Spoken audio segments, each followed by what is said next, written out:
এই লক্ষ্য আসলে কি? এই লক্ষ্য তাই যা আমরা পেতে চাই। এই সংসারে সুখী কে হয়? সুখী সেই যে তার লক্ষ্য পেয়ে গেছে। দুঃখী কে হয়? দুঃখী সেই যে তার লক্ষ্য এখনো পায়নি। এবারে প্রশ্ন এখন এটাই যে লক্ষ্য সবাই পেতে চায়, লক্ষ্য পাওয়ার জন্য সবাই প্রাণপণ চেষ্টাও করে, তাহলে সবাই তাদের লক্ষ্যে পৌঁছতে পারে না কেন?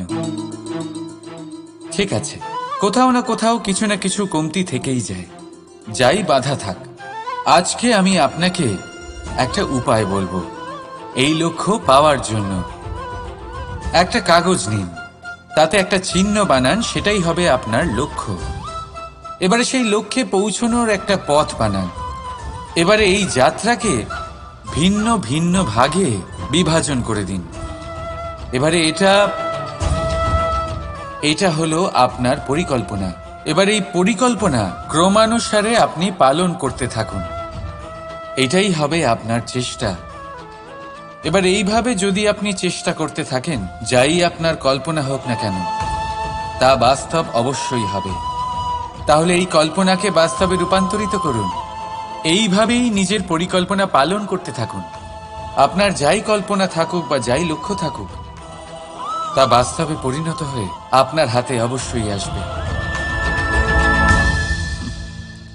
রাধা রাধা।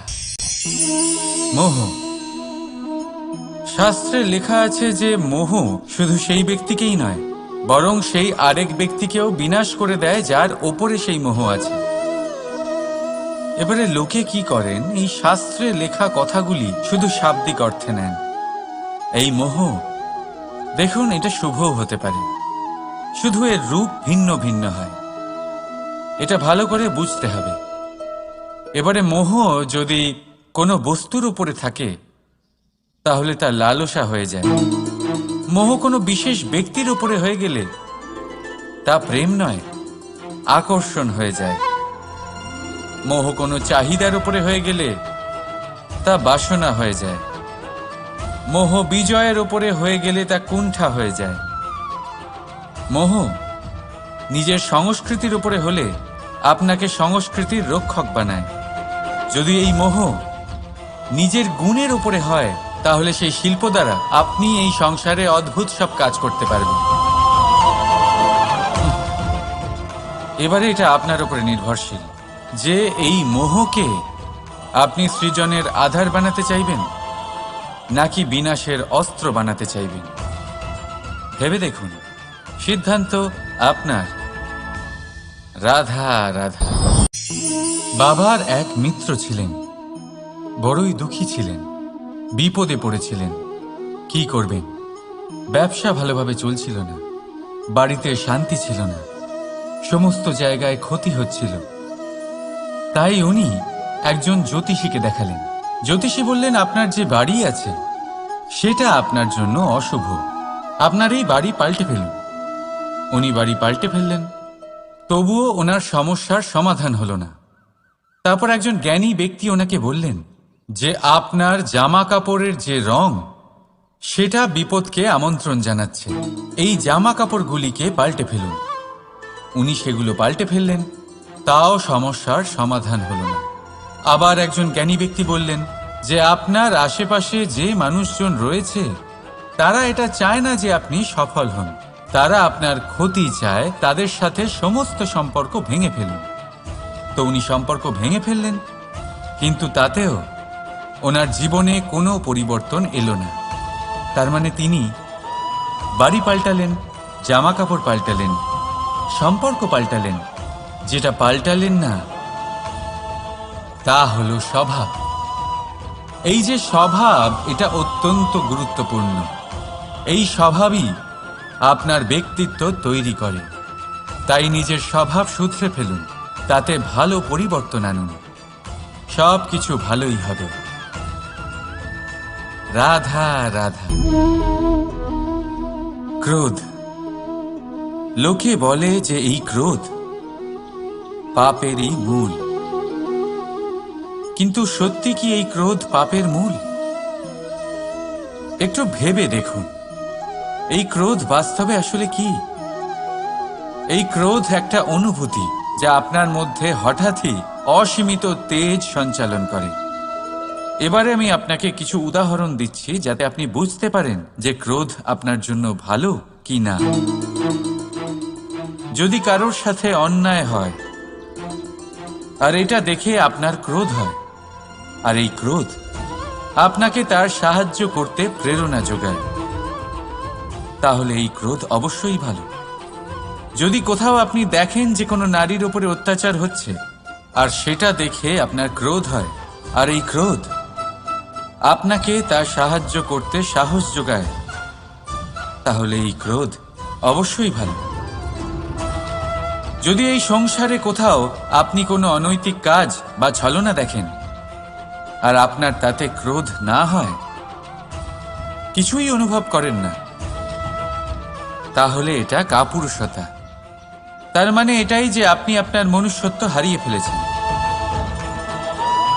তাই এটা বোঝার চেষ্টা করুন, আপনার ক্রোধের তেজের ব্যবহারের ওপরে নির্ভরশীল হলো এই ক্রোধ আপনার জন্য পাপের সমান, নাকি এই ক্রোধ আপনার জন্য পুণ্যের স্থাপক। রাধা রাধা। অভিমান, আত্মসম্মান, অহংকার, দেখতে গেলে এই তিনটি শব্দ ভিন্ন ভিন্ন, কিন্তু এর মূল আধার একই, আত্মসম্মান। এবার যদি কথা বলি আপনার শরীরের, আপনার সংস্কৃতির, আপনার সম্পর্কের, তাহলে অভিমান থাকা স্বাভাবিক। এবার যদি কথা বলি আপনার ব্যক্তিত্ব নিয়ে, আপনার আদর্শ নিয়ে, আপনার বিচারধারা নিয়ে, তাহলে আত্মসম্মান হলো একটা গুণ। যদি এইভাবে বলা হয় যে আমি এই কার্য কারোর সাহায্য ছাড়া, সহযোগিতা ছাড়াও করতে পারি, তাহলে এটা আত্মসম্মান, আর এটা সঠিক। যদি এভাবে বলা হয় যে আমি এই কার্য কারোর সাহায্য ছাড়াই বা কারোর সহযোগিতা ছাড়াই করে ফেলেছি, তাহলে এটা অভিমান, এটাও সঠিক। কিন্তু এই কার্য শুধুমাত্র আমিই করতে পারি আর কেউ নয়, এটা অহংকার। তাহলে এই শব্দ এবং তার অর্থ বোঝার চেষ্টা করুন, জীবন ধারণের এক নতুন পথ খুঁজে পাবেন। রাধা রাধা।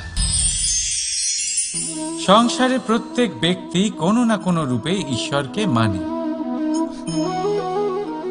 কেউ মূর্তি রূপে, তো কেউ তত্ত্ব রূপে, কেউ ভাবনা রূপে, আবার কেউ স্বভাব রূপে। কেউ নিজের মধ্যে পরমাত্মা খোঁজে, আবার কেউ অন্যের মধ্যে। কারোর কাছে জ্ঞানই পরমাত্মা। সংসারে প্রত্যেক মানুষই কোনো না কোনো রূপে তার ঈশ্বরকে পেয়েই যান। কিন্তু একটা কথা বলবো, ঈশ্বর প্রথমেই নিজের একটা স্বরূপ পৃথিবীতে আপনার কাছে পাঠিয়ে দিয়েছেন। সেই স্বরূপ হলো আপনার মাতা, আপনার মা।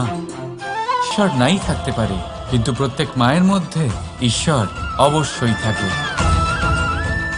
রাধা রাধা। আপনি নিশ্চয়ই দেখে থাকবেন যে প্রদীপের নিচে অন্ধকার থাকে। যে প্রদীপ সংসারকে আলোকিত করে, সেই প্রদীপের নিচেই অন্ধকার। এবারে অনেক মানুষ আছে যারা এই বিষয়টা এইভাবে দেখে যে ব্যক্তি নিজের সমস্যার সমাধান করতে পারে না, আর গোটা সংসারকে উপদেশ দেয়। কিন্তু এইটা দেখার আরো একটা দৃষ্টিভঙ্গি আছে, আর সেটা হচ্ছে যে স্বয়ং জ্বলে সংসারকে আলোকিত শুধু সেই করতে পারে যা রাধার বড়ই শীতল হয়। এই সংসারের পথপ্রদর্শক সেই হতে পারে, এই সংসারকে দিশা সেই দেখাতে পারে যার মধ্যে সন্তোষ আর ধৈর্য শক্তি আছে। এবারে দেখুন, এটা অত্যন্ত গুরুত্বপূর্ণ বিষয় যে বিবেক তখনই কাজ করে যখন মন শান্ত থাকে, যখন মন শীতল থাকে। তাই যদি আপনি এই জীবনে কোনো বড় কর্ম করতে চান, তাহলে সর্বপ্রথম আপনার এই মনকে, এই বিবেককে, এই হৃদয়কে, এই আধারকে, এই ভূমিকে শীতল রাখতে শিখুন। ধৈর্য ধরুন। সংসারে এমন কিছু নেই যা আপনি করতে পারবেন না। রাধা রাধা। এই প্রদীপ দেখতে পাচ্ছেন আপনি? নিজেও জ্বলে আর এই বাতিকেও জ্বালিয়ে রাখে, আর এই সংসারকে প্রদান করে প্রকাশ। অন্ধকারাচ্ছন্ন ব্যক্তিকে প্রদান করে আশার আলো।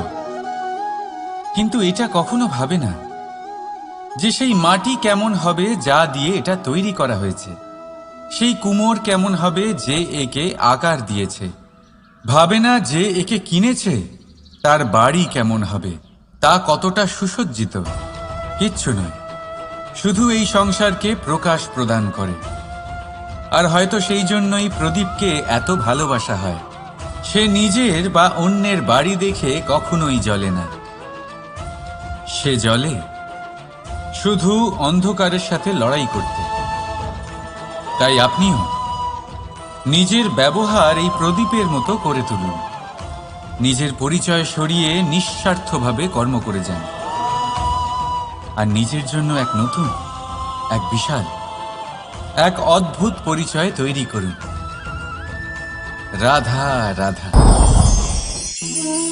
এই সংসারে প্রত্যেক ব্যক্তি বড় কিছু করতে চায়, এমন কিছু যা এই সংসারে কেউ আগে কখনো করেনি। এমন জায়গায় পৌঁছতে চায় যেখানে এর আগে কেউ কখনো পৌঁছতে পারেনি। আর কেউ এতে সফলতা অর্জন করে। কিন্তু কিছু মানুষ অসফল হয় কেন? এটাই আমার প্রশ্ন। না তো তাদের ইচ্ছেতে কোনো কমতি থাকে, না কমতি থাকে তাদের চেষ্টায়। তাহলে কেন এরা পিছিয়ে পড়ে? এর উত্তর বড়ই সরল। এই সংসার। আপনাদের বলি কিভাবে।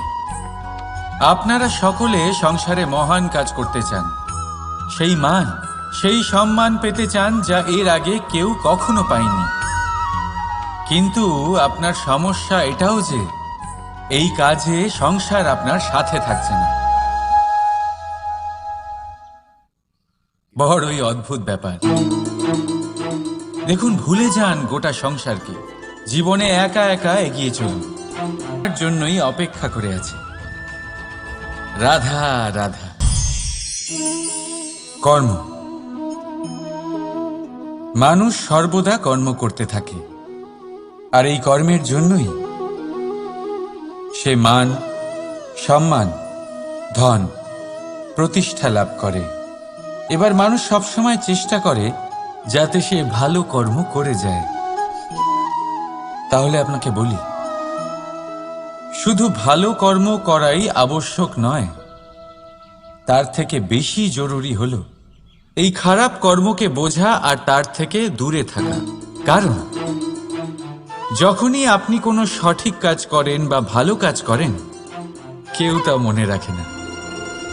কিন্তু এই সংসারে বিষয়টা হলো এরকম, আপনি একটা খারাপ কর্ম করুন আর সেটা সবার মনে থাকে।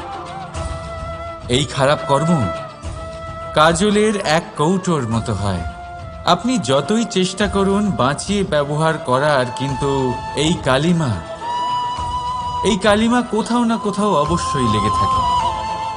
সেই জন্য জীবনে ভালো কর্ম অবশ্যই করুন, কিন্তু তার থেকেও বেশি জরুরি হলো এই খারাপ কর্মের থেকে দূরত্ব বজায় রাখা। আর এটা অবশ্যই করবেন। রাধা রাধা। সংসারে সমস্ত জায়গায় এই ব্যবসা চলতে থাকে। কিছু পাওয়ার জন্য কিছু দিতে হয়, লাভের জন্য কিছু বিনিয়োগ করতে হয়। যদি কারোর অনুভূতি জানতে হয়, তাহলে নিজের অনুভূতিকে ব্যয় করতেই হবে। এবার দেখুন না, কারোর আসল চেহারা যদি জানতে হয়, তাকে স্বাধীনতা দিয়ে দেখুন। যদি কারোর মনের শুদ্ধতা জানতে হয়, তাহলে তাকে ঋণ দিন। যদি কারোর গুণ জানতে হয়, তাহলে তার সাথে একসঙ্গে বসে ভোজন করুন। যদি কারোর ধৈর্যের পরীক্ষা নিতে হয়, তাহলে তাকে তার প্রিয় কাজ করতে বারণ করে দেখুন। যদি কারোর ভালো দিক জানতে হয়, তাহলে তার থেকে পরামর্শ নিয়ে দেখুন। এক অনুভূতির বদলে অন্য এক অনুভূতি বিনিময় করতে হয়। কিন্তু এই সংসারে একটাই এমন অনুভূতি আছে যেটা দেখার জন্য, যেটা পাওয়ার জন্য আপনাকেও ঠিক সেই অনুভূতিটাই দিতে হবে, আর সেটা হলো প্রেম। যদি কারোর ভালোবাসা দেখতে হয় তাহলে তাকে নিঃস্বার্থ ভালোবাসা দিন। যদি কারোর থেকে ভালোবাসা পেতে চান তাহলে তাকে নিঃস্বার্থ পরিশুদ্ধ ভালোবাসা দিন। রাধা রাধা।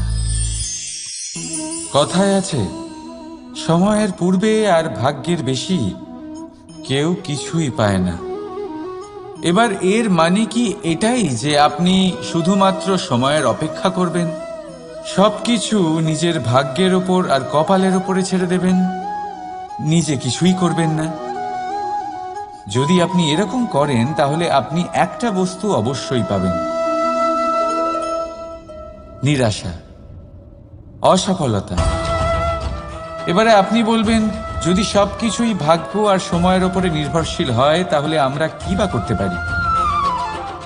করতে পারেন চেষ্টা, পরিশ্রম। এই চেষ্টাই আপনার জীবনে সেই সময়কে আপনার কাছে টেনে নিয়ে আসে, সেই সময়ে যার অপেক্ষা আপনি করছেন। আর এই ভাগ্য তার সামনেই নত হয় যে সর্বদা পরিশ্রম করতে থাকে। রাধা রাধা। এই পদ্ম ফুল দেখতে পাচ্ছেন?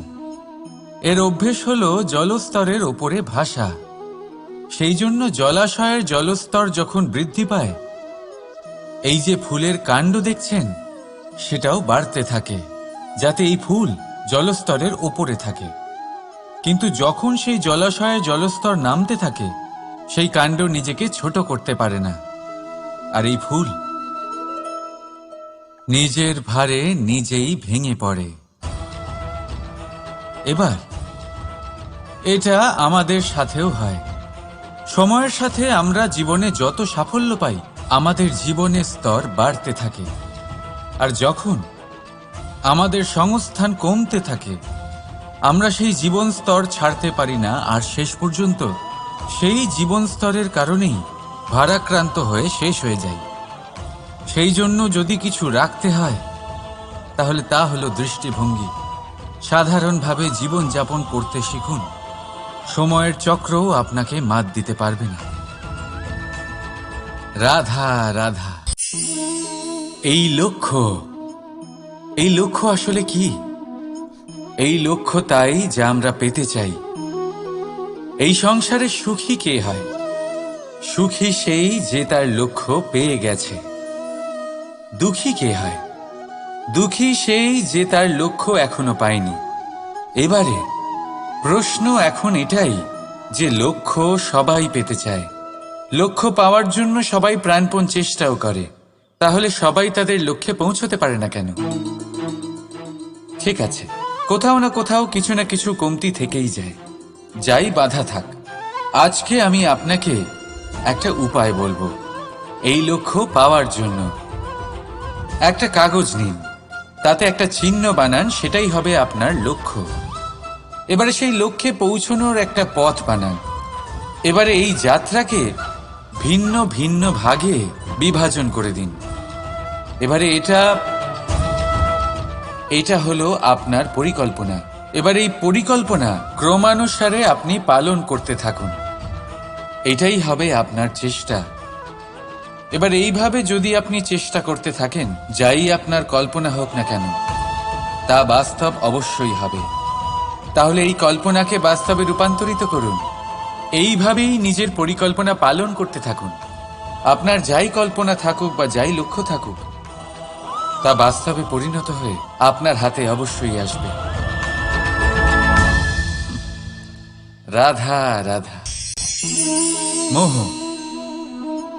শাস্ত্রে লেখা আছে যে মোহ শুধু সেই ব্যক্তিকেই নয়, বরং সেই আরেক ব্যক্তিকেও বিনাশ করে দেয় যার ওপরে সেই মোহ আছে। এবারে লোকে কি করেন, এই শাস্ত্রে লেখা কথাগুলি শুধু শাব্দিক অর্থে নেন। এই মোহ, দেখুন, এটা শুভও হতে পারে, শুধু এর রূপ ভিন্ন ভিন্ন হয়। এটা ভালো করে বুঝতে হবে। এবারে মোহ যদি কোনো বস্তুর উপরে থাকে তাহলে তা লালসা হয়ে যায়। মোহ কোনো বিশেষ ব্যক্তির উপরে হয়ে গেলে তা প্রেম নয়, আকর্ষণ হয়ে যায়। মোহ কোনো চাহিদার উপরে হয়ে গেলে তা বাসনা হয়ে যায়। মোহ বিজয়ের উপরে হয়ে গেলে তা কুণ্ঠা হয়ে যায়। মোহ নিজের সংস্কৃতির উপরে হলে আপনাকে সংস্কৃতির রক্ষক বানায়। যদি এই মোহ নিজের গুণের উপরে হয় তাহলে সেই শিল্প দ্বারা আপনি এই সংসারে অদ্ভুত সব কাজ করতে পারবেন। এবারে এটা আপনার উপরে নির্ভরশীল যে এই মোহকে আপনি সৃজনের আধার বানাতে চাইবেন নাকি বিনাশের অস্ত্র বানাতে চাইবেন। ভেবে দেখুন, সিদ্ধান্ত আপনার। রাধা রাধা। বাবার এক মিত্র ছিলেন, বড়ই দুঃখী ছিলেন, বিপদে পড়েছিলেন। কি করবেন? ব্যবসা ভালোভাবে চলছিল না, বাড়িতে শান্তি ছিল না, সমস্ত জায়গায় ক্ষতি হচ্ছিল। তাই উনি একজন জ্যোতিষীকে দেখালেন। জ্যোতিষী বললেন, আপনার যে বাড়ি আছে সেটা আপনার জন্য অশুভ, আপনার এই বাড়ি পাল্টে ফেলুন। উনি বাড়ি পাল্টে ফেললেন, তবুও ওনার সমস্যার সমাধান হলো না। তারপর একজন জ্ঞানী ব্যক্তি ওনাকে বললেন যে আপনার জামা কাপড়ের যে রং সেটা বিপদকে আমন্ত্রণ জানাচ্ছে, এই জামা কাপড়গুলিকে পাল্টে ফেলুন। উনি সেগুলো পাল্টে ফেললেন, তাও সমস্যার সমাধান হলো না। আবার একজন জ্ঞানী ব্যক্তি বললেন যে আপনার আশেপাশে যে মানুষজন রয়েছে তারা এটা চায় না যে আপনি সফল হন, তারা আপনার ক্ষতি চায়, তাদের সাথে সমস্ত সম্পর্ক ভেঙে ফেলুন। তো উনি সম্পর্ক ভেঙে ফেললেন, কিন্তু তাতেও ওনার জীবনে কোনো পরিবর্তন এলো না। তার মানে তিনি বাড়ি পাল্টালেন, জামা কাপড় পাল্টালেন, সম্পর্ক পাল্টালেন, যেটা পাল্টালেন না তা হলো স্বভাব। এই যে স্বভাব, এটা অত্যন্ত গুরুত্বপূর্ণ। এই স্বভাবই আপনার ব্যক্তিত্ব তৈরি করে। তাই নিজের স্বভাব শুধরে ফেলুন, তাতে ভালো পরিবর্তন আনুন, সব কিছু ভালোই হবে। রাধা রাধা। ক্রোধ, লোকে বলে যে এই ক্রোধ পাপেরই মূল, কিন্তু সত্যি কি এই ক্রোধ পাপের মূল? একটু ভেবে দেখুন, এই ক্রোধ বাস্তবে আসলে কি? এই ক্রোধ একটা অনুভূতি যা আপনার মধ্যে হঠাৎই অসীমিত তেজ সঞ্চালন করে। এবারে আমি আপনাকে কিছু উদাহরণ দিচ্ছি যাতে আপনি বুঝতে পারেন যে ক্রোধ আপনার জন্য ভালো কি না। যদি কারোর সাথে অন্যায় হয় আর এটা দেখে আপনার ক্রোধ হয়, আর এই ক্রোধ আপনাকে তার সাহায্য করতে প্রেরণা যোগায়, তাহলে এই ক্রোধ অবশ্যই ভালো। যদি কোথাও আপনি দেখেন যে কোনো নারীর উপরে অত্যাচার হচ্ছে আর সেটা দেখে আপনার ক্রোধ হয়, আর এই ক্রোধ আপনাকে তার সাহায্য করতে সাহস যোগায়, তাহলে এই ক্রোধ অবশ্যই ভালো। যদি এই সংসারে কোথাও আপনি কোনো অনৈতিক কাজ বা ছলনা দেখেন আর আপনার তাতে ক্রোধ না হয়, কিছুই অনুভব করেন না, তাহলে এটা কাপুরুষতা। তার মানে এটাই যে আপনি আপনার মনুষ্যত্ব হারিয়ে ফেলেছেন। তাই এটা বোঝার চেষ্টা করুন, আপনার ক্রোধের তেজের ব্যবহারের উপরে নির্ভরশীল হলো এই ক্রোধ আপনার জন্য পাপের সমান নাকি